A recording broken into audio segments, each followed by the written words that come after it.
This is my 15th lecture on integral calculus. I am Sanjana from the Department of Mathematics, the Graduate School College for Women. Today we will discuss some known formulas such as the gamma variable and gamma function and beta function. Only the formulas. So gamma n can be written as gamma n is found from the integral 0 to infinity e to the power minus x into x to the power n minus 1, and gamma n is nothing but the factorial n minus 1. Gamma n is nothing but factorial n minus 1. This is a gamma function with parameter n. This is a gamma function with parameter n. There is another form of gamma function, such as see it, gamma n is equal to e to the power minus x, x to the power n minus 1. If we put x is equal to lambda y, then dx is equal to lambda n dy. So also the limit, putting the limit, we get the limit of y and x. So putting these values in place of x, put lambda y and lambda y to the power n minus 1 into lambda dy, and we get lambda to the power n 0 to infinity e to the power minus lambda y to the power n minus 1 dy. So y to the power n minus 1 lambda y dy can be written as gamma n by lambda n. This form of gamma function is known as gamma function with parameter n and lambda. E to the power minus x, x to the power n minus 1 is gamma n with parameter n only, and here it is e to the power minus lambda y to the power n minus 1 is equal to gamma n by lambda to the power n. This is also a gamma distribution. Now, beta function beta mn can be written as 0 to 1 y to the power m minus 1 1 minus x to the power n minus 1 dx, and whose value is equal to beta mn. And beta mn is nothing but beta mn is equal to gamma m into gamma n divided by gamma m plus n. Again I am saying beta mn can be written as gamma m into gamma n divided by gamma m plus n. Now beta distribution of second kind is also there. If we know beta mn is equal to x to the power n minus 1 into 1 minus x to the power n minus 1. If we put x is equal to 1 by 1 plus y, then we get dx is equal to minus 1 by 1 plus y the whole square, and after limit also changes, and after that we get 0 to infinity y to the power n minus 1 plus y to the power m plus n.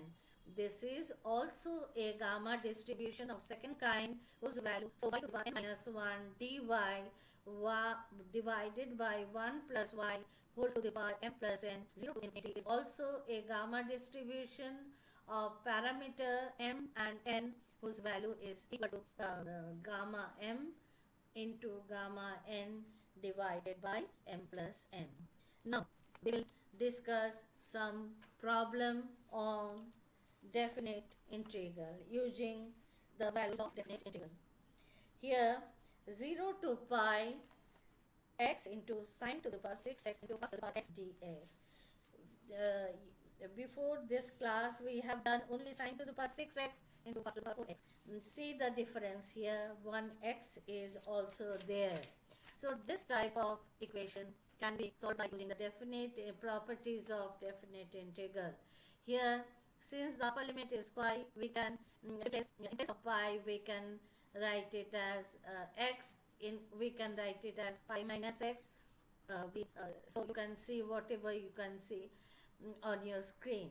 So sine of pi minus x is then sine x, and cos of pi minus x is equal to minus of cos x, and then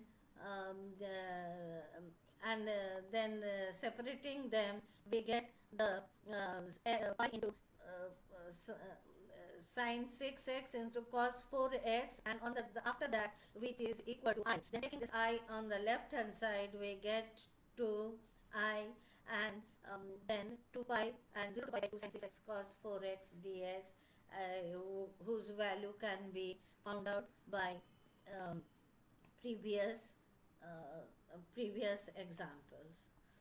Now, second one, evaluate, these are very important examples. 0 to pi by 2 root of sin x divided by root of sin x plus root of cos x. Again, using the definite integral property, in place of x, we can put the value pi by 2 minus x. Here we are using the property of definite integral, and after that we get root of cos x divided by root of cos x plus sin x. Then adding for 1 and 3, we get 2I, and which after integration gives us I by 4. Again, integration of over 0 to pi x sin x divided by 1 plus cos square x. So in here also we use the property of definite integral. In place of x we put pi minus x, and after calculation we get whatever you can see, 2I is equal to 2 pi sin x divided by 1 plus cos square x, and then putting cos x is equal to t, and then putting the limit, we can get the value of the integral. Next, 0 to pi by 2 integral over sin square x divided by sin x plus cos x dx. Again we are putting the property of definite integral. In place of x we put pi by 2 minus x, and this way after putting we get 0 to pi by 2 dx by sin x plus cos x. Sin x plus cos x, here we divide by 1 by root 2 and multiply it by 1 by root 2. We get, and we know 1 by root 2 is sin 45 degree, also cos 45 degree. Here we use that formula and we get dx by sin a plus b. And after that cosec x plus pi by 4, after that we integrate it and putting the limit, we get the result as you can see. Next, evaluate I is equal to 0 to pi by 2 log of sin x dx. This is very important identity. Here also we use, in place of x, pi by 2 minus x, and that way we get I is equal to also log of cos x, and adding this to and since it is in the form of log x, we can write it as log of sin x into cos x, and after that you can putting the value, you can find the answer of it. Again, another example, log of 0 to pi log of 1 plus cos x dx. 1 plus cos x, here we are using cos 2x formula. Cos 2x is equal to 2 cos square x, cos 2x, 2 cos square x minus 1. Here cos x is taken as cos 2x, and then after using the formula you can get whatever you can see on your screen, and then calculate the value. So today this much only. Thank you.